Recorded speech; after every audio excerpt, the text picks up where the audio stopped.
Bonjour à tous, je suis très heureux de vous accueillir ici pour cet échange qui durera une trentaine de minutes sur la cybersécurité à l'heure du quantique, la course contre la montre. Vous me direz la course contre la montre contre quoi?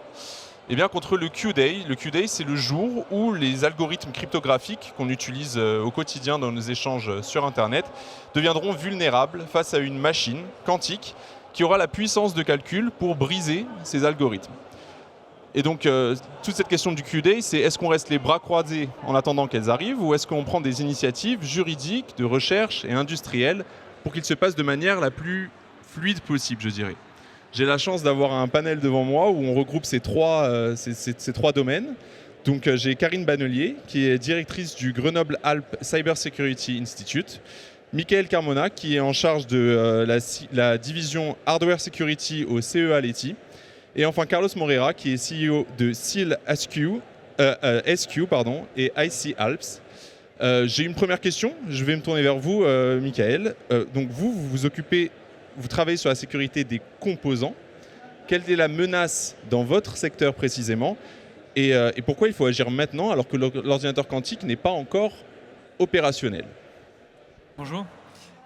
Alors pourquoi il faut agir maintenant? C'est parce que même si l'ordinateur quantique n'est pas là, les standards comme le NIST et puis suivi par l'ANSSI en France ont demandé à ce que certains produits de sécurité soient déjà prêts sur le marché. Et donc ça a un impact sur les composants, des impacts en performance, sur les mémoires et notamment la protection contre des types d'attaques qui sont importants, qu'on appelle les attaques physiques. Et donc on doit repenser les architectures pour qu'elles soient sécurisées contre ces attaques avec cette nouvelle cryptographie à l'intérieur. Et donc, pour faire un rapide tour de table, Carlos, vous étiez à Davos récemment. Est-ce que du point de vue industriel, on ressent déjà cette menace qui a été évoquée précédemment par Michael? Merci d'abord pour l'invitation. Absolument, Davos a sélectionné 2026 comme l'année de la quantum security. L'année passée, c'est l'année de la quantum. Mais les ordinateurs, comme vous dites, vont arriver dans les prochains 5 à 6 ans. Mais la quantum security, c'est maintenant, car on n'aurait pas le temps de se préparer pour les Q-Day. Alors, il y en a des pays comme les États-Unis qui ont lancé le CNSA 2.0. C'est une législation qui dit l'infrastructure stratégique du pays, l'électricité, les gouvernements, les hôpitaux, les aéroports, doit être quantum ready, pour éviter que les jours que la Q-Day arrive, casse RSA, parce que ça c'est un peu le problème. RSA il a 50 ans aujourd'hui, hein, c'est un algorithme qui a fait un super boulot jusqu'à maintenant, mais les legacy, il faut les remplacer. Et là, c'est pas ajouter quelque chose, c'est restructurer complètement l'architecture de l'Internet. C'est Internet 2.0.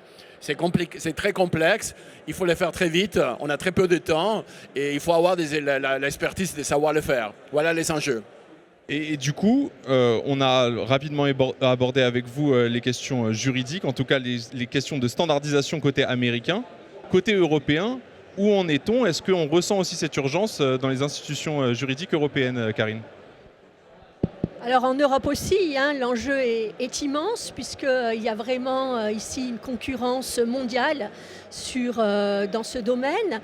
L'Union européenne a déjà développé une stratégie quantique où elle demande effectivement aux États européens d'être prêts et de les inciter à migrer vers le quantique. Alors pour l'instant, ça ne se réalise pas dans des règlements obligatoires, mais on a déjà des règlements en cybersécurité qui sont relativement agiles, qui sont neutres technologiquement et qui doivent permettre de nous aider à migrer vers ces nouvelles stratégies. Très bien, merci pour ce tour d'horizon. Maintenant, on va essayer de rentrer dans quelque chose de plus concret. Michael, je me retourne vers vous. Quelles solutions concrètes, comment on protège nos systèmes aujourd'hui? Quelle est la prévision pour protéger nos systèmes contre les menaces quantiques, contre ce jour du Q-Day? Alors, pour se protéger, comme on l'a rappelé, l'algorithme RSA et FCC sont cassés. Et donc, le NIST a lancé un concours pour des nouveaux algorithmes qui sont résistants à l'ordinateur classique et quantique. Donc, ce concours il a été lancé en 2016 avec des premiers standards qui ont été choisis en 2022 et mis en 2023. Et donc, on vient remplacer la cryptographie actuelle avec ces nouveaux algorithmes. Donc, ils portent des noms, ils s'appellent MLChem pour l'échange de clés, MLDSA pour la signature. Et donc, on les remplace ou alors on hybride entre la cryptographie actuelle et la cryptographie post-quantique pour garder un certain temps, la cryptographie actuelle, le temps de migrer, de faire toutes ces infrastructures soient robustes vers quelque chose qui sera totalement, purement post-quantique. Et où on en est dans cette frise chronologique? Est-ce que les solutions sont déjà prêtes? Est-ce qu'elles sont déjà implémentées? Alors ça, c'est une question intéressante. Effectivement, de nombreux industriels ont déjà commencé la migration. Côté CEA, nous, on a contribué typiquement à l'évaluation de produits de sécurité chez Thales et Samsung, qui ont eu des certificats de produits avec de la cryptographie post-quantique inside. Et donc, effectivement, un large panel industriel a démarré au niveau composant dans le monde de la smart card. Donc on a déjà une migration concrète avec des produits qui sont sur le marché, qui sont certifiés. Et alors Carlos, du point de vue industriel, est-ce que c'est simple d'entamer une telle transition? C'est pas tout simple, mais on a tout à Grenoble pour le faire, la preuve qu'on l'a fait. Hein. Alors, la chose qu'on a fait avec IC Alps et CLSQ, qui est à Meroy, on a développé, d'ailleurs après j'aurai un keynote et je vais le montrer, un microprocesseur qui prend ces algorithmes qui ont été sélectionnés par NIST et les introduit au niveau du silicon. C'est la première mondiale. Personne n'a fait ça jusqu'à maintenant. On a aujourd'hui un chip qui protège une attaque quantique. D'ailleurs, quand Willow est sorti, Google avait lancé Willow 2023, décembre 2023. Toutes les compagnies, CLSQ, Rigetti, IonQ, D-Wave, sont devenus des milliardaires par rapport à la chiffre. Pourquoi? Parce que le marché s'est rendu compte que ce n'était pas une question des 30 ans, c'était une question des 5 ans. Et ça veut dire qu'il avait un facteur d'urgence de développer ces secteurs des compagnies qui sont une solution quantique le plus vite possible avant qu'il y ait vraiment un problème. La différence de notre approche à l'approche américaine, c'est que nous, on verticalise en Europe. Ça veut dire qu'on a développé, ça s'appelle un quantum stack, depuis la racine cryptographique européenne, le root of trust, all the way down à qubit, à la génération des qubits, en passant par la quantum security. Ça veut dire que d'ici à quelques années, avec l'aide de Kubli, on aurait un ordinateur quantique sécurisé, que ce n'est pas du tout les cas américains.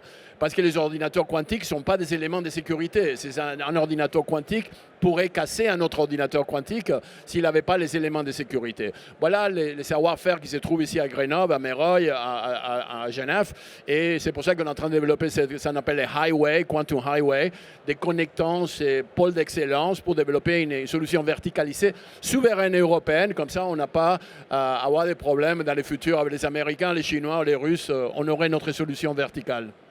Quand on parle de cette solution verticale et de cette question de souveraineté, le fait qu'on n'ait pas de date précise à ce Q-Day, ça demande une flexibilité. Est-ce que la juridiction européenne peut s'adapter à cette flexibilité? Est-ce qu'on a les leviers pour réagir rapidement et imposer de nouveaux standards à un énorme panel d'industries?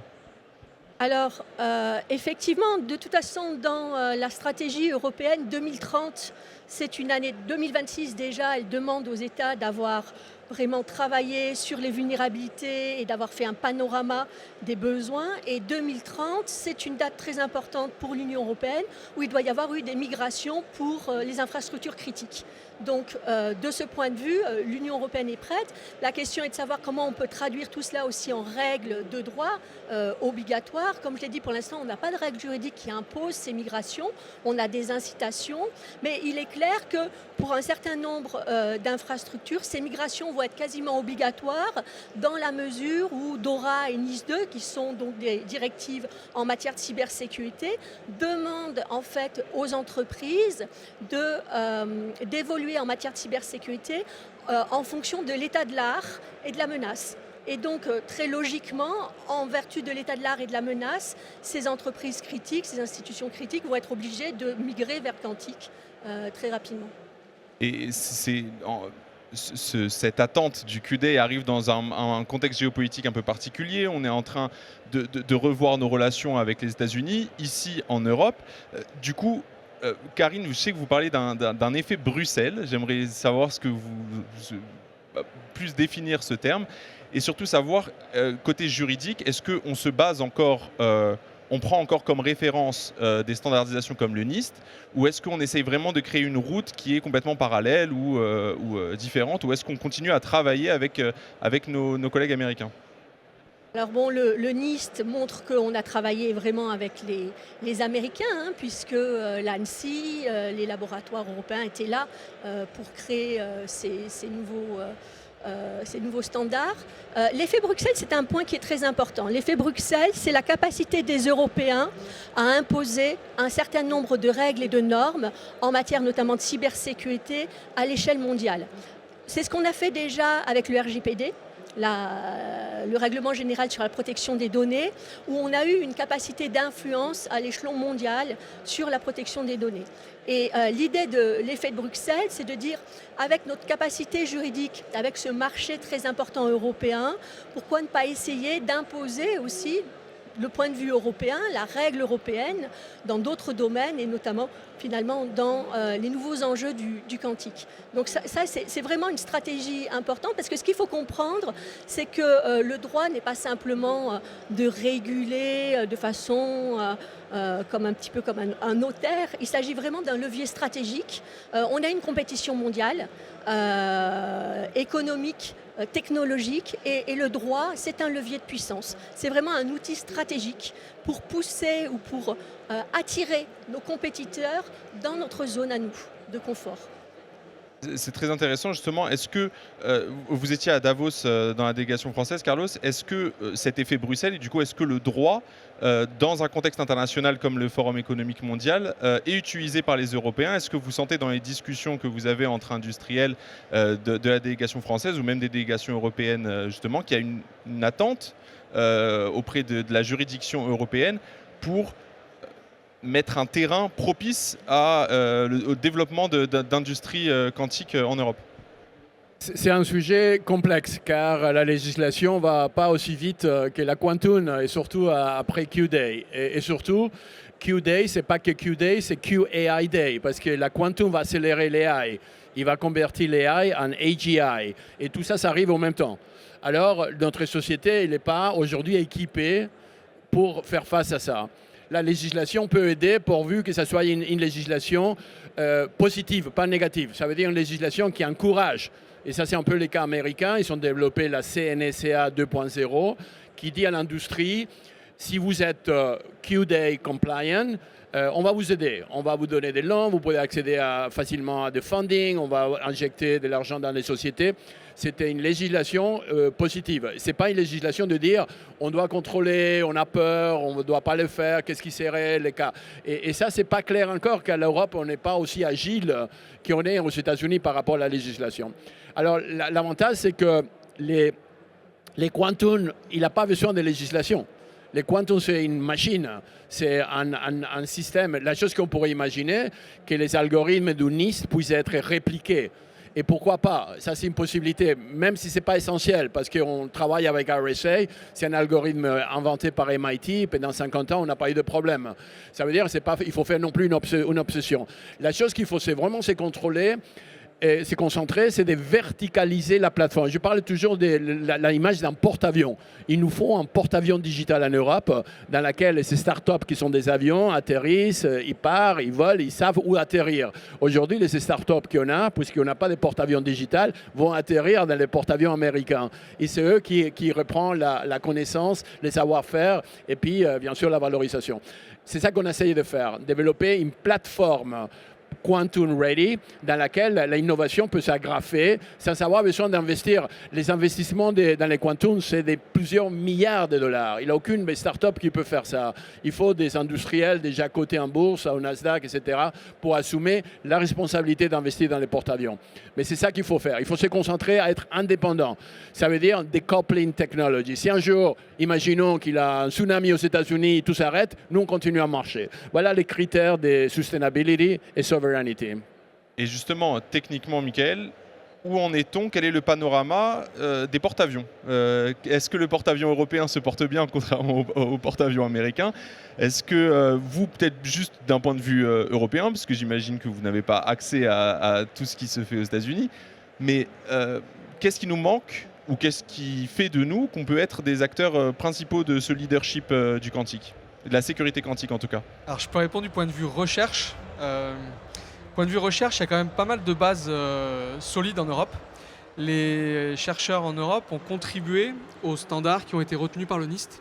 Donc ce porte-avions scientifique, il a bien marché, même industriel. On a quand même Thales qui a participé à un des 3 standards du NIST, donc vraiment sur le plan mathématique. Donc le porte-avions scientifique, si je puis dire, il a montré ses bases solides, parce que la cryptographie basée sur les réseaux euclidiens, pas mal de pionniers, de pontes de ces domaines viennent de France et d'Europe de manière un peu plus générale. Et plus généralement, il y a des menaces qui sont un peu irrémédiables. On parle du Harvest Now, Decrypt Later. Je ne sais pas, peut-être, Michael, vous souhaitez définir ce terme. Qu'est-ce qu'on peut en faire?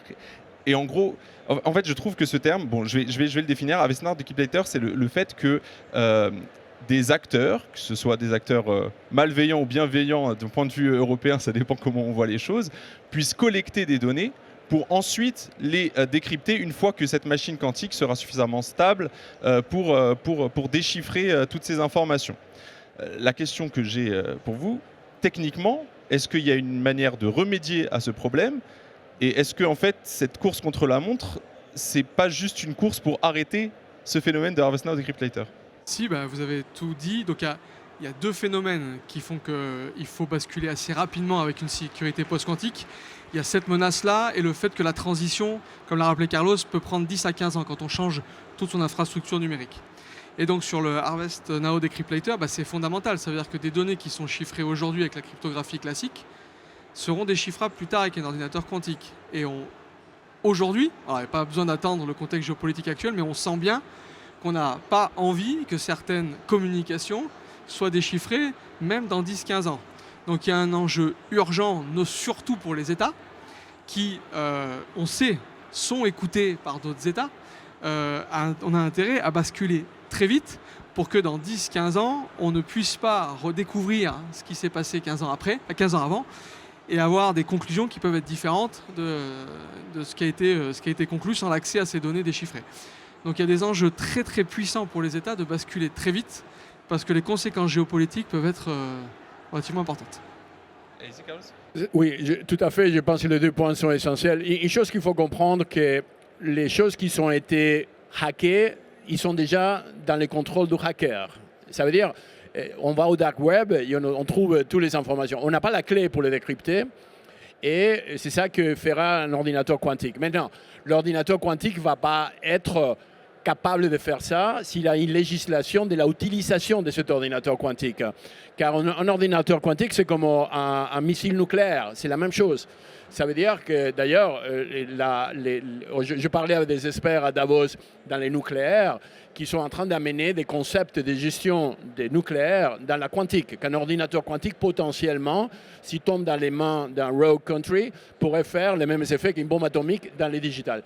Alors, il faut imaginer qu'un jour, les ordinateurs quantiques vont être verticalisé, souverain et dual usage. Ça veut dire, si je le développe en Amérique, tu n'as pas le droit de l'utiliser en Europe. C'est pour ça qu'il faut avoir les nôtres, parce que ça peut arriver.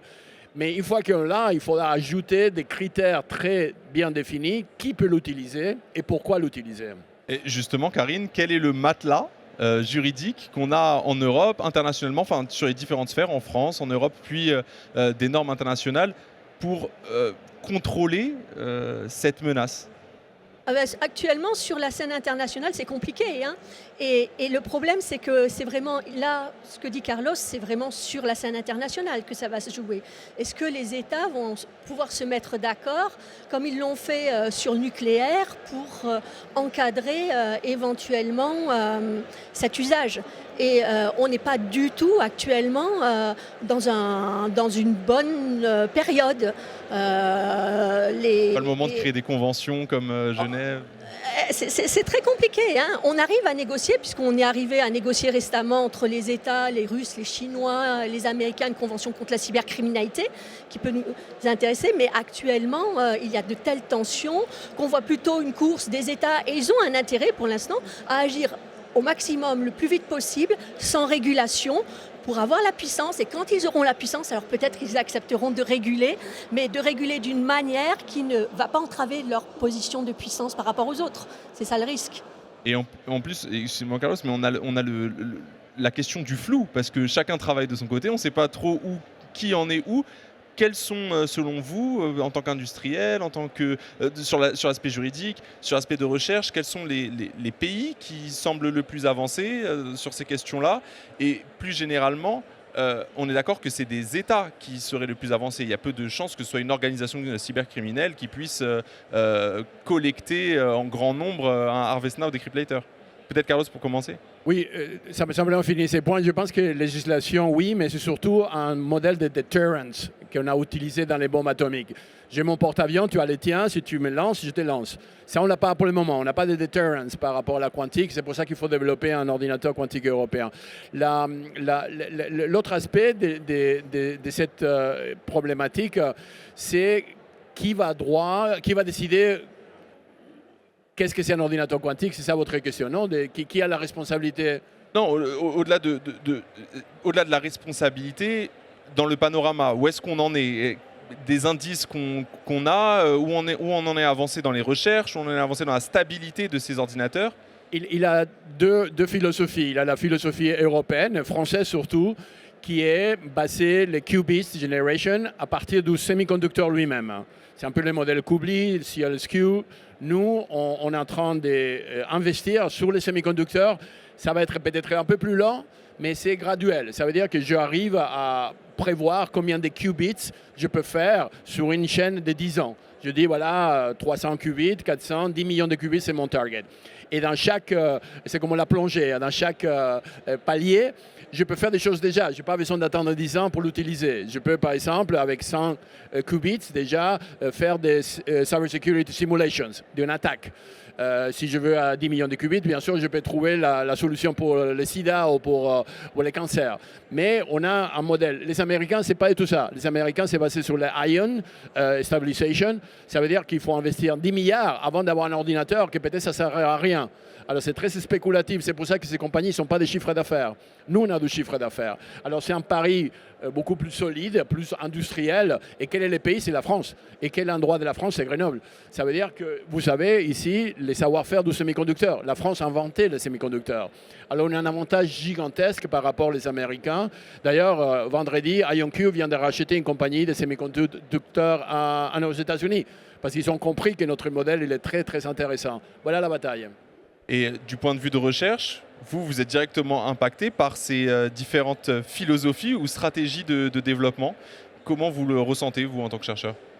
Alors, côté cryptographie post-quantique, finalement, on a une vision un peu lointaine de cet impact-là parce que la transition a déjà commencé, donc tout est fait comme s'il était déjà là. Ce qu'on peut dire, c'est ce qu'a rappelé Carlos, c'est que pour casser RSA, il faut un ordinateur quantique qui soit quand même d'un certain niveau. Et de ce qu'on trouve aujourd'hui dans les différents états de l'art, il y a encore du travail à faire. Alors, on a la chance d'avoir des industriels qui permettent d'accélérer cet ordinateur quantique. On ne sait pas exactement où en sont les États. Donc, c'est assez dur de répondre à cette question-là sur où en sont les États avec leur propre ordinateur quantique. Ça, c'est pas facile. Oui, c'est le flou que j'évoquais. Mais aujourd'hui, donc du coup, j'imagine que c'est un réel challenge entre présenter une technologie où il y a un réel flou, on ne sait pas vraiment où on en est. Mais quels conseils vous donneriez quand même à des PME, à des startups qui cherchent tout de même à avoir une vision de long terme, déjà sur le côté juridique, d'avoir une vision de long terme? Quel serait le conseil que vous donneriez à une personne qui se dit est-ce que je dois m'intéresser aujourd'hui au quantique ou est-ce que c'est un problème qui me semble encore un peu de long terme, un peu lointain? La réponse, c'est il faut s'y intéresser tout de suite. Une des réponses qui est faite souvent, c'est ça. Il faut absolument faire l'analyse de risque en fait, de son entreprise par rapport à ce sujet-là. Et il s'avère que quand on commence à faire l'inventaire de ces fonctions de sécurité, de la cryptographie qu'on utilise, on peut être impacté tout de suite par le fait que si ça rajoute des latences dans les services, s'il faut des experts dont on n'a pas, ça peut avoir un impact qui est immédiat. Donc il est préférable de regarder tout de suite quel serait l'impact de la transition plutôt que d'attendre et devoir opérer cette transition au dernier moment. Non, simplement, il faut une stratégie. Actuellement, c'est comme avoir un Ferrari et pas avoir un permis de conduire encore. Ça veut dire qu'on a un truc hyper puissant et on ne sait même pas quoi faire avec et on ne sait pas les conséquences que ça va faire dans notre boîte. Aujourd'hui, on peut partir, si vous êtes une start-up, de devenir PQC compliant au niveau software. C'est très facile. On download les algorithmes, on l'installe dans notre layer et puis on devient PQC compliant. Ça c'est déjà énorme. C'est de pouvoir vendre un produit qui est déjà PQC compliant au niveau du software.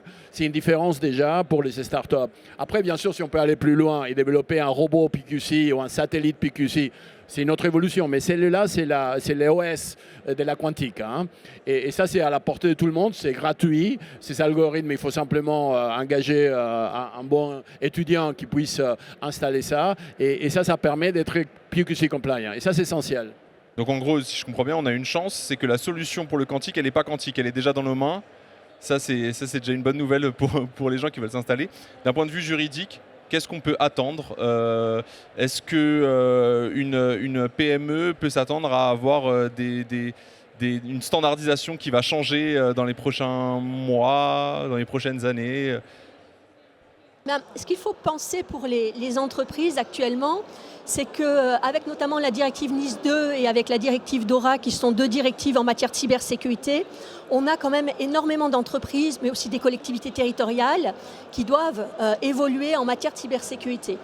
Et comme je l'ai dit, ces directives sont neutres technologiquement, et il faut que les entreprises et collectivités fassent aussi des analyses de risques et adaptent leur sécurité aux menaces et à leurs besoins. Donc de ce point de vue-là, c'est peut-être... Alors pour eux, c'est très lourd. Hein. Il faut comprendre que pour la mise en place de NIS 2 ou de DORA, pour les entreprises, c'est très très lourd. Mais peut-être que c'est le moment, effectivement, d'intégrer la menace quantique immédiatement dans, de toute façon, cette mise à niveau en matière de cybersécurité. Très bien, merci. Est-ce qu'il y a des questions dans la salle, justement, sur ce sujet? On comprend qu'en gros, la stratégie, ce serait de s'occuper des questions quantiques avant donc ce fameux Q-Day et de construire des solutions post-quantiques par design. Est-ce qu'il y a des questions dans la salle sur des choses concrètes à mettre en place? Du coup, Michael, quelles sont les solutions concrètement que peut mettre en place un directeur de boîte qui cherche à... Non. Non, voilà. Alors, soit d'un point de vue recherche, soit d'un point de vue industriel, quelle est vraiment une mise en place concrète? Qu'est-ce qu'on peut faire quand aujourd'hui on a une structure informatique qui n'a pas fait d'analyse de risque, qui n'a pas intégré la stratégie quantique dans son développement? Quelles sont les étapes à faire concrètement? Vous l'avez dit, puis on l'a dit, c'est avant tout l'analyse. Si on parle de la société en elle-même à protéger, c'est son analyse de risque. Où sont ses fonctions de sécurité, comment elle les gère et quel est l'impact de basculer sur la cryptographie post-quantique. Est-ce que ça va impacter ses services? Est-ce qu'il a besoin de recruter pour pouvoir opérer cette transition? Et dans les produits et services, on l'a dit, les standards vont de plus en plus imposer la présence de post-quantum ready. Ça va devenir obligatoire. Donc là, c'est plus une analyse, c'est encore plus profond, une analyse d'impact sur son produit. Il faut voir s'il faut juste le faire en software, c'est plus facile. S'il faut modifier du hardware, auquel cas, on est sur des cycles qui sont beaucoup plus longs. Nous, de façon très concrète, la chose qu'on a fait, c'est de développer un post-quantum chip qui est installé dans des IoT devices. Il y en a 7 trilliards de IoT devices à être connectés. Pour le moment, ici, il n'y a rien qui est connecté, mais dans le futur, les lampes sont connectées, les micros seront connectés. Ça veut dire que tout est connecté à l'Internet. Et plus on connecte à l'Internet, plus de risques de cybersécurité. Alors, la chose qu'on est en train de faire, c'est de prendre tous ces legacy systems et convaincre les sociétés qui sont installées, Schneider, Cisco Routers, toutes ces sociétés qui sont du legacy hardware, de faire un upgrade en installant un chip. On a 1,6 milliard de chips, ça veut dire qu'on a déjà 1,6 milliard d'objets qui sont sécurisés. Notre objectif, c'est aller à 7 trilliards, c'est énorme. Mais les possibilités de croissance sont gigantesques, car une fois que ces objets sont sécurisés, il a une autre dimension hyper intéressante, c'est la qualité des données que cet objet met en renvoi. Ça veut dire qu'avec l'AI, avec ça s'appelle Physical AI, ça c'est le concept, j'arrive à savoir quand l'objet va avoir besoin d'un upgrade, quand l'objet va être besoin d'être remplacé, et quelles sont éventuellement les menaces que cet objet a reçues. Ça veut dire que l'objet devient intelligent. Ça, c'est vraiment le focus de cette industrie. Ça va arriver maintenant, ce n'est pas dans 10 ans. Et une fois que le quantum computer arrive, il ne sera pas une menace, mais plutôt un accélérateur de cette infrastructure. Parce qu'aujourd'hui, l'infrastructure physique de l'Internet, le patron d'Amazon a dit « We are entering into the physical Internet ». Voilà l'opportunité. Et c'est pour ça que les microprocesseurs, c'est tellement important, parce que c'est l'unique façon d'introduire quelque chose dans un objet. Ces micros, il n'a pas un microprocesseur. Alors, ces micros pourraient être hackés et je pourrais parler en chinois, il dit n'importe quoi en Chine et en croyant que c'est moi qui le dis. Et voilà des choses qui vont arriver dans le futur si on ne met pas les chips. Donc on a un travail d'inventaire immense à faire et qui s'amplifiera à chaque fois qu'on intégrera encore plus Internet et l'IA dans nos objets du quotidien. Merci beaucoup d'avoir suivi cette conférence. Merci à vous d'avoir répondu à nos questions. Et bonne journée à vous.